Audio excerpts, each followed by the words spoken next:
તો તમે એ સિરીઝથી લઈને ઝેડ સિરીઝ સુધી મ્યુઝિક કંપનીઓના નામ તો સાંભળ્યા જ હશે. હવે એક નવું નામ સાંભળવા મળશે, જી સિરીઝ. ગુજ્જુભાઈ સિરીઝ આપણી જ કંપની છે. મારા બાપુજીએ જીદ કરીને મારી પાસે મ્યુઝિક કંપની શરૂ કરાવી છે. એમણે જીદ પકડી છે કે મારા ભજનો ઘેર ઘેર સંભળાવવા જોઈએ, ઘેર ઘેર ગવાવા જોઈએ. મારા દાદાજી અને બાપુજીએ મળીને 150 જેટલા જોડકણા જેવા ભજનો લખી માર્યા છે. પ્રભુનો હિંચકો, પ્રભુનો ખાટલો, પ્રભુનો પાટલો, પ્રભુના ખાસડા, પ્રભુના કાંસકા, જે ગમે બધું પ્રભુનું. આ જુનિયર કલ્યાણજી આનંદજીએ મળીને કાંઈક 2-4 વાજિંત્ર વાળા શોધી કાઢ્યા. ઢોલક ને મંજીરા વાળા સવારથી ઘરમાં આવી જાય અને ગધેડાને તાવ આવીને કણસતો હોય ને એવા રાગે ભજનો ગાય છે. કણકણમાં પદુડાજી, મણમણમાં પદુડાજી, ભાતમાં પદુડાજી, દાળમાં પદુડાજી. અરે ગિરીશિયા, પદુડા બાપાના ભજનો લખાઈ ગયા છે અને આજે એનું રેકોર્ડિંગ રાખ્યું છે. પદુડા બાપા, આ હરખ પદુડા સાંભળ્યું તું, પણ આ પદુડા બાપા કોણ? પરદુક ભંજન ડાયા બાપા, એનું ટૂંકું સ્વરૂપ એટલે પદુડા બાપા. બાપુજી, આ પદુડા બાપાના ભજનો કોઈ નહીં સાંભળે અને આપણે કારણ વગર 30-40 હજારમાં લૂંટાઈ જઈશું. અરે તને ખબર નથી ગિરિયા, પદુડા બાપાના બહુ બધા પરચાઓ છે. અરે વાંઝેઓને ત્યાં 5-5 સંતાન થયા છે. બોલ. અરે આવું જ તમે મને પોપટિયા ગઢના સિસોટી માતા વિશે કહ્યું હતું, પણ સિસોટી માતાની એક સીડી વેચાઈ નહોતી. ત્યાં હવે આ નવા બાપાનું રેકોર્ડિંગ શરૂ કરવું જ તમારે?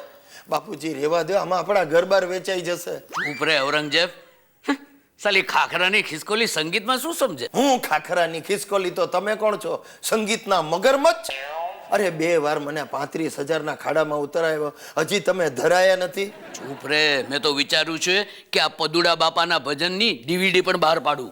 અરે પગે લાગુ છું મારા હરખ પદુડા બાપા, તમે આ પદુડાનું ભૂલી જાઓ. શક્ય જ નથી ગિરિયા. હું જાઉં છું રેકોર્ડિંગ કરવા. શ્રીખંડમાં પદુડાજી, પાત્રામાં પદુડાજી, પદુડાજી પદુડાજી, ક્યાં ક્યાં છે પદુડાજી? આ પદુડા બાપા મારી પીદુડી કાઢી નાખશે, તમે જોયા કરો. મિત્રો, હમણાં મને થોડી ધરપત હતી. મારા બાપુજી ધાર્મિક ઉદ્યમ બંધ કરી અને શૈક્ષણિક ઉદ્યમ તરફ વળ્યા હતા. મેં મનમાં વિચાર્યું, બહુ સારું, આ ભક્તિના નામે તાબોટા પાડવાને બદલે સોસાયટીના બાળકોને શિક્ષણ આપશે. પણ ત્યાં જ આ શૈક્ષણિક કૌભાંડનો ભાંડો ફૂટ્યો સાહેબ. બાપુજીએ જેટલા બાળકોને શિક્ષણ આપ્યું હતું એ બધા નાપાસ થયા. ગિરીશિયા, ગિરીશિયા, અરે ગિરીશિયા, સવિતાબેનની સાધના પાસ થઈ ગઈ, મારી મહેનત ફળી. અરે ધૂળ ફળી.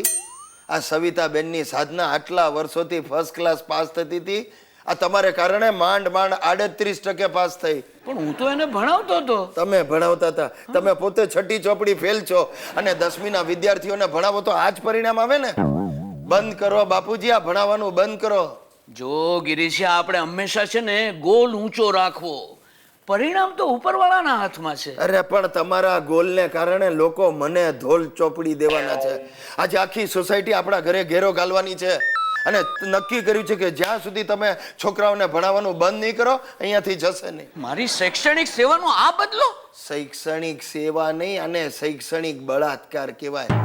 તમે એવું ભણાવો છો કે છોકરાઓને જેટલું આવડતું હોય ને એ પણ બધું ભૂલી જાય. બાપુજી, તમને હાથ જોડું છું, આ બાહ્ય પ્રવૃત્તિઓ બંધ કરો અને કોઈ ગૃહ ઉદ્યોગ શરૂ કરો. જરા પણ નહીં. હું મારા સત્કાર્યો હંમેશા ચાલુ જ રાખીશ. અરે સેના સત્કાર્યો? રસ્તામાં બળદ જતો હોય તો એનું પૂંછડું આંબળીને એના ભડકાવો, એવા છે તમારા સત્કાર્યો. ચૂપ રે બળદ. એ ગિરીશ કુમાર, તમારા બાપુજીને બહાર મોકલો. સાંભળ્યું? હા સાંભળ્યું. કે છે કે બાપુજીને બહાર મોકલો. હું આમ બહાર જાઉં છું, તું આમ બહાર જા.